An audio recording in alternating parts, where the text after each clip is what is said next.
ककपटीअ खे ककपटी छो सॾियो थो वञे? जेको असांजो जेको वीडियो आहे इन सवाल ते ई आहे। ॿोलीअ जे आला इदारनि जे तरफ़ रुजू कंदो आहे।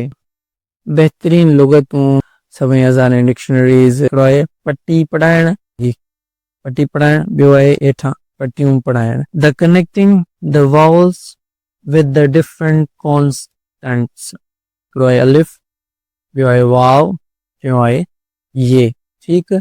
असल में सिंधी ॿोलीअ में 15 आवाज़ आहिनि हर्फ़ इल्लत जा। पंहिंजी मादरी ज़ुबान जी ख़िदमत करणु चाहे था। अस्सलाम वालेकुम, उम्मीद आहे सभु ख़ैर वाफ़ियत सां हूंदा।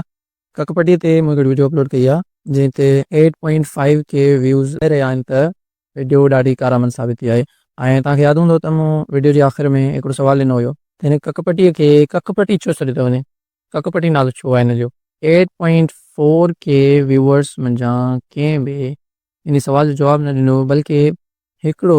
सवाल अञा व्यूअर्स जी तरफ़ां आयो। त हीअ वीडियो जेका आहे उन कमेंट जे करे आउं ठाहे रहियो आहियां। हीअ ॾिसो कमेंट आहे, लिखियल आहे, आप ही बता दें इसका नाम ककपटी क्यों है। त अॼोको असांजो जेको वीडियो आहे इन सवाल ते ई आहे। त इंशाअल्लाह ककपटी छो थो सॾियो वञे तव्हांखे मुकमिल रेफरेंस सां जवाबु ॾिनो वेंदो, इन जी वजह ॿुधाई वेंदी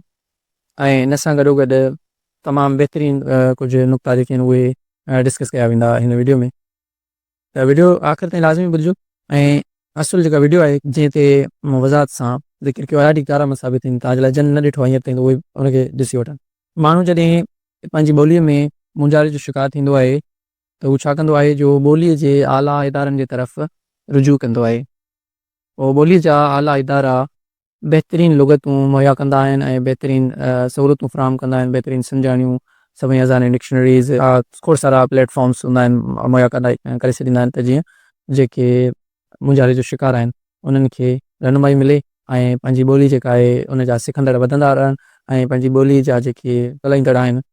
उहे उनखे बहितरीन नमूने सां सिखी सम्झी ऐं पंहिंजे ईंदड़ नसुल में बि जारी वसारी रखी सघनि। ठीकु आहे, त असां वरी जेका सिंधी ॿोली आहे उन जा हींअर ताईं जिन जे तरफ़ मां रुजू कंदो आहियां ॿ इदारा आहिनि।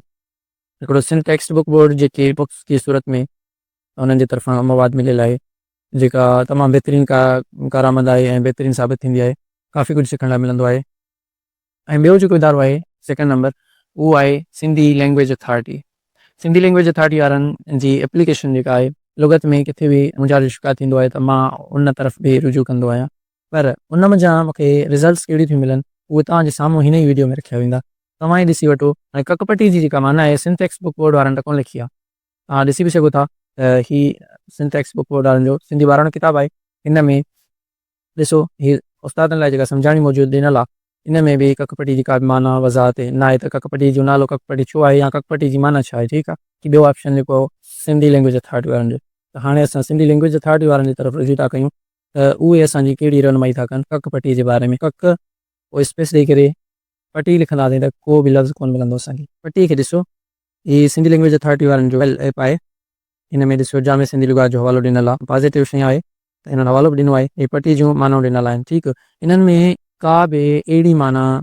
नज़र न पई अचे वाज़े तौरु जेका असांखे ज़ाहिर करे ॿुधाए त हिन जो तालुक़ु किताब वारी पटीअ सां आहे। त अहिड़ो को बि लफ़्ज़ ॾिसो, हीअ तव्हांजे साम्हूं आहे, तव्हांखे जेकॾहिं नज़र न ईंदो हुजे त कमेंट करे सघो था, लेकिन मूंखे त अहिड़ी का बि रिलेशन, को बि तालुक़ु हुन सां बुक सां सिंध टेक्स्ट बुक बोर्ड वारनि जी सिंधी 12 किताब वारे पटी वारे इस्तलाह सां हितां जी का बि माना मूंखे नज़र कान थी अचे। अलबत्ता हेठि हलूं था, हीअ हेठि लाॻापियल अल्फाज़ आहिनि, हीअ तव्हां ॾिसी सघो था। लाॻापियल अल्फाज़नि में ॿ लफ़्ज़ नज़र अची रहिया आहिनि पाण खे, हिकिड़ो आहे पटी पढ़ाइण, पटी पढ़ाइण, ॿियो आहे हेठां पटियूं पढ़ाइण, वाहिद ऐं जमो सां। असां हिननि मां कंहिं बि हिक खे खोले था ॾिसूं, ग़लति सलाह ॾियणु, कंहिं ॻाल्हि ते बीहारे छॾणु, बरगलाइण, बंबलाइण वग़ैरह। हिन में बि को बि लाॻापियल लफ़्ज़ असांखे नज़र न पियो अचे जंहिंसां असां तालुक़ु कढी सघूं हुन सां। हीअ आहे कक लफ़्ज़। ॾिसो कक बि हिते बि तव्हां चेक कयो, हीअ मथां जेका आहे कक के, वरी हिते तव्हां ॾिसो त हीअ कक लिखियल आहे, लाॻापो ॾेखारे, इस्तलाही तौरु माना ॾेखारे, सिंधी 12 किताब जी ककपटी सां अहिड़ो को बि कोन्हे। ठीकु आहे, मां तव्हांखे सब्र कयो, वीडियो जे आख़िर ताईं तव्हांखे ककपटी जी माना त कीअं बि करे मां तव्हांखे ॻोल्हे ॾींदुसि इंशाअल्लाह, परेशान थियण जी का बि ॻाल्हि न आहे, वीडियो लाज़मी ॾिसिजो। लेकिन हिन मां तव्हां वटि हिकिड़ी गुज़ारिश करणु चाहियां थो ऐं मां हिकिड़ी ॻाल्हि पेश करणु चाहियां थो सिंध टेक्स्ट बुक बोर्ड वारनि सां गॾोगॾु, स्पेशली सिंधी लैंग्वेज अथॉरिटी वारनि जो को बि दोस्त ॿुधंदो हुजे, ॾिसंदो हुजे, उनखे ख़ासि अर्ज़ु आहे ऐं तव्हांजे लाइ बि हिकिड़ी शइ मां वाज़े करणु चाहियां थो त ॾिसो असांजा मां तव्हांखे अर्ज़ु करे चुको आहियां त Sindhi language 13 text book board अहिड़ा इदारा आहिनि जिन तरफ़ मां रुजू कंदो आहियां पंहिंजी ॿोलीअ खे सिखणु सम्झण जे लाइ त मूंखे पंहिंजी ॿोली सेखारणु सम्झण जे लाइ मुंहिंजा इदारा मुंहिंजे लाइ घुर्बल मवाद मौजूदु नथा रखनि हिते त ॾियो वाल त मां कहिड़े तरफ़ रुजू कयां छा तव्हांजे ज़हन में कोई अहिड़ो आहे इदारो त बराए महिरबानी कमेंट था कजो प्लीज़। हाणे ॾिसूं था हिनखे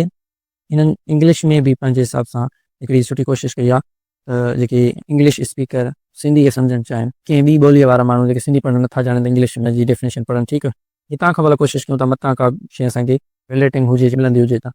ही लव्स हितां वारा रिलेटेड वर्ड्स आहिनि ही the connecting the vowels with the different constants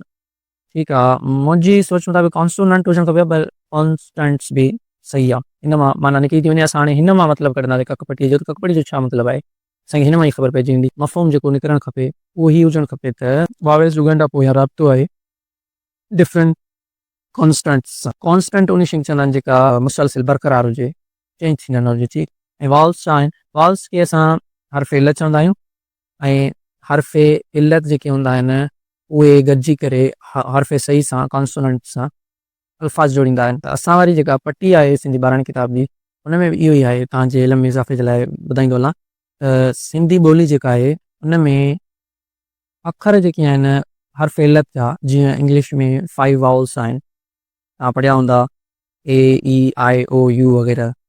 इहे तव्हां पढ़िया हूंदा हर्फ़े इलत हीअं सिंधी में हर्फ़े इलत जेके आहिनि उहे अखर हर्फ़े इलत जा 3 आहिनि हिकिड़ो आहे अलिफ़ ॿियो आहे वाव टियों आहे ये ठीकु ऐं हर्फ़े इलत जा जेके आवाज़ आहिनि हिन ककपटी में तव्हांखे नज़र ईंदा हूंदा त उहे 10 आवाज़ आहिनि ॾिसो ही 10 आवाज़ आहिनि लेकिन असल में सिंधी ॿोलीअ में 15 आवाज़ आहिनि हर्फ़े इलत जा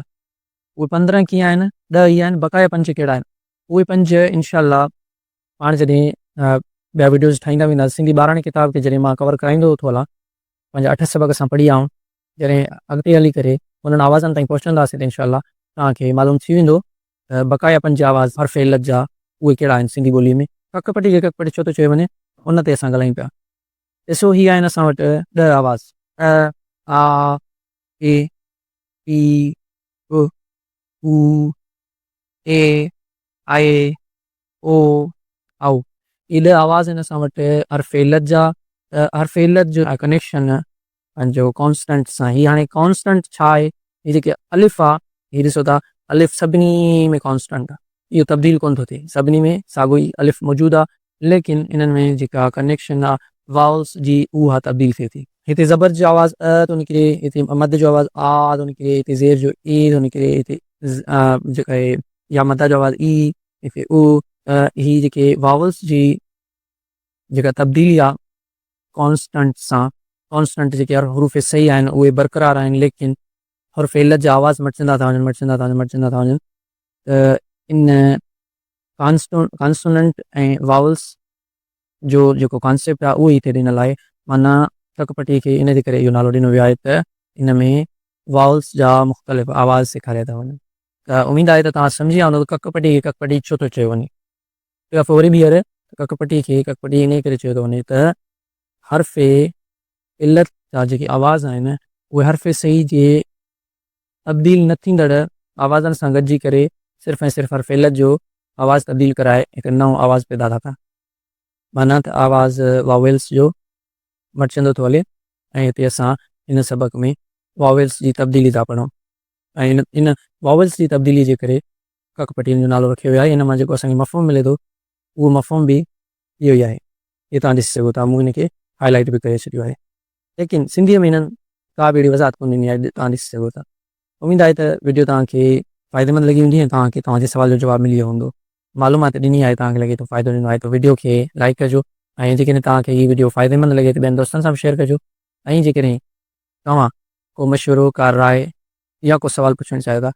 कमेंट लाज़मी कजो आईंदा बि जेकॾहिं तव्हां सिंधी ॿोलीअ बाबति महिनत करणु चाहियो था कुझु सिखणु चाहियो था कुझु सेखारणु चाहियो था पंहिंजी मादरी ज़ुबान जी ख़िदमत करणु चाहियो था त चैनल खे सब्सक्राइब लाज़मी कजो मिलंदासीं कंहिं ॿी वीडियो में अल्लाह हाफ़िज़।